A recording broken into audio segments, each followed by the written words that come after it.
two books as well. First, I want to go to Isaiah 55. 55:3.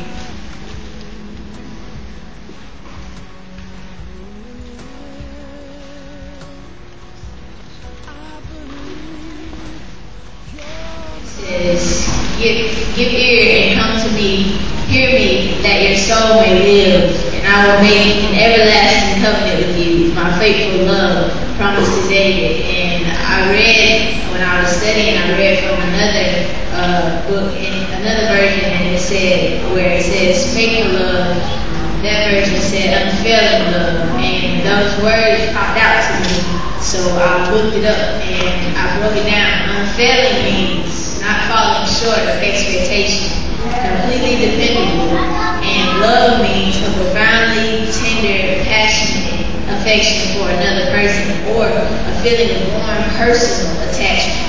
And attachment popped out to me also, so I asked God, I was like, Lord, why is this word like ringing on me like this? And he said, my creation of you was our attachment. Nobody can touch it. Nobody can cut it off.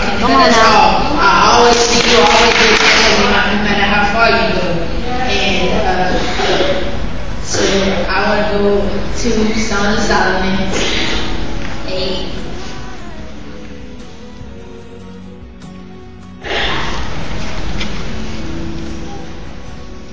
6, 7.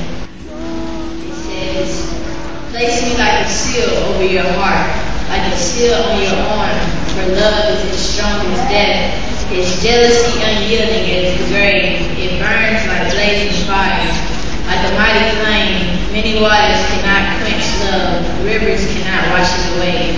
If one were to give all the wealth of his house for love, it would be utterly scorned. These two verses basically tell my life, because love and how the Lord came to heal me. His love was so strong that He came and He went through all of the walls that I had built up, my anger and all of that, and He touched my heart with His healing anointing. And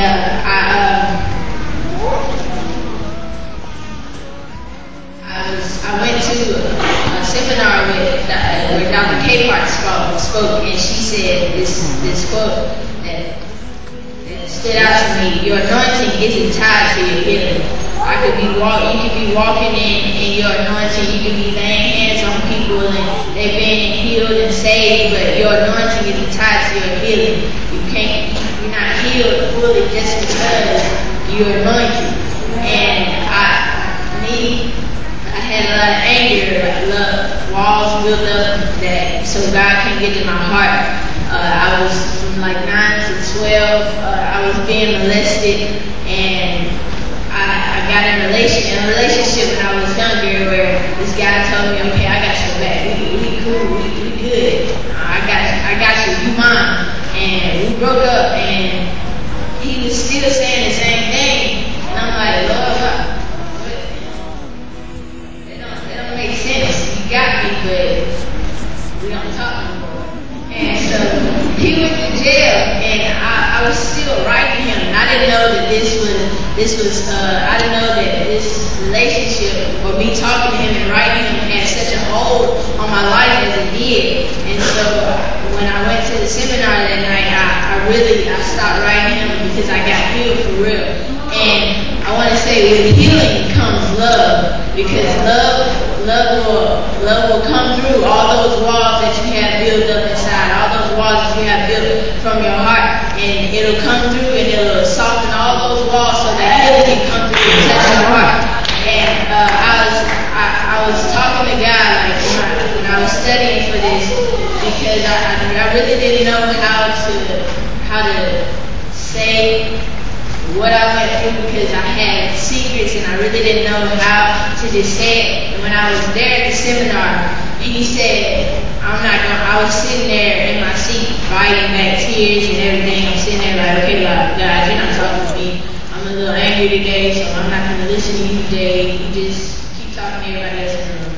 So I'm sitting there, and he's still, everything everything that I was going through, everything that I didn't tell my family, that I didn't tell my friends, I told nobody. I just kept it inside, and it built up anger. I blamed myself for my mom's death because I was like, God, I killed this lady, and you let me because you didn't tell me to speak life into her, and you took her away from me.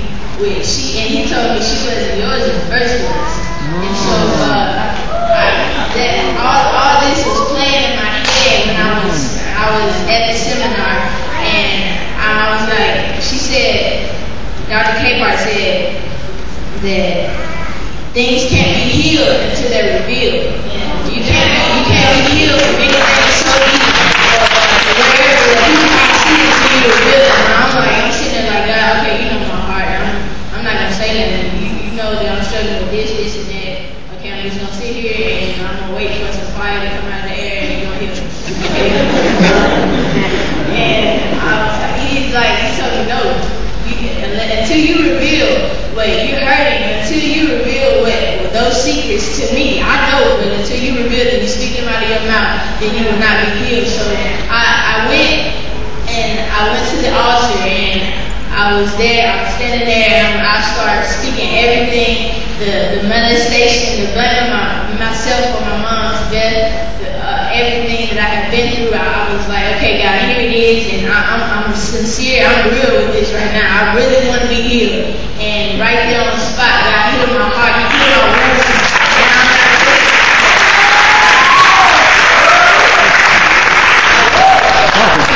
I asked after, I was like, God, why do you love me so much? Why does your love, your unfailing love have to come and touch me, and why did you even reach down and try to bring me out of this?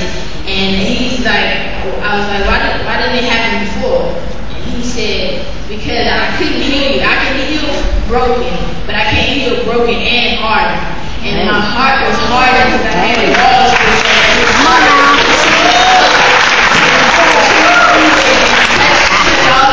Break all those walls down so that he could touch my heart. Come on now. And I got a vision, like I saw clay. I saw clay with, it was a pot. It was already hardened, and the potter had already it was sitting out, and it was already hardened, and it fell to the ground. And it was already hardened, so it could be brought back together. And I saw another pot where the clay was still wet, and still could be formed, and it fell to the ground, and it was just there, and the potter picked it back up and made it into something else.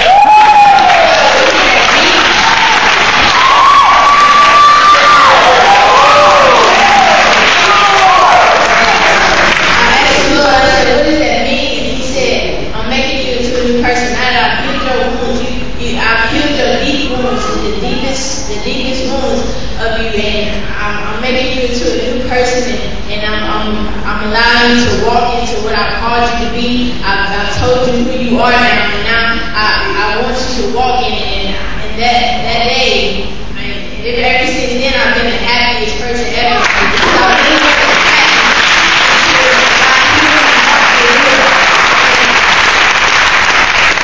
I can tell, I can honestly say, like from experience, that God doesn't just have healing power, but He is healing power.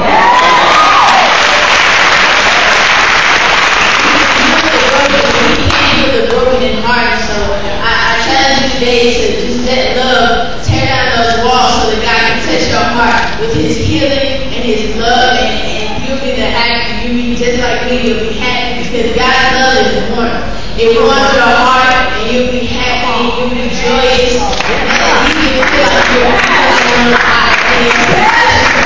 And like I said, people go through things, but God's love will lift you and give you joy. So when you're going through things, it won't even matter. It'll matter if you know that His love is right there, so you don't have to worry about anything because it's warm, and it'll just keep you happy.